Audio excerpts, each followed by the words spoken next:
Wow naman! Si ate ano to?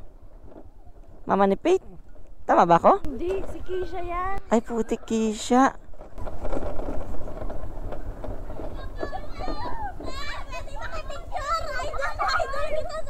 Pwede na! Ha? Ay, sige. Ayun o. I-shoutout ko na kayo. Content kayo. Content talaga kayo. Shoutout ko kayo. Video yan. Naka-video pa naman. Sticker? Masisi mo tatay yung sticker ko. 100? Uming-uwi na. Alam niyo bang uming-uwi na kami? Paano masabi? Nagbibiro lang ako. Inaantay pala.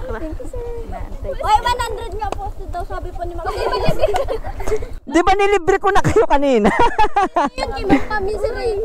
1, 2, 3, 4, 5. 1, 2, 3, 4, 5, 6, 7, 8. 8 talaga? Yes! Nakalaan talaga pala para sa inyo to. Thank you po. Thank you po. Ah. Na-content tuloy kayo.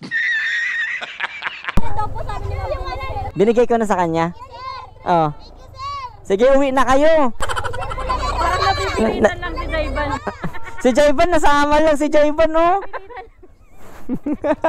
Uwi na. Out pala si ano? Oo, ayos talaga. Sige, akala ko mama ni Pate. Kaya pala. Pero nagtataka ako, bakit siya tatambay doon ka ako eh. A few moments later. Dito malilim, para hindi naman kayo nainitan. Ha? Dito lang ako mag-iwan. Dito ko lang iwan talaga.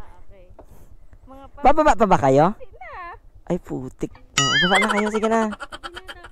Mag-iwan tayo dito mga paps nito. Pampagood vibes tsaka sticker.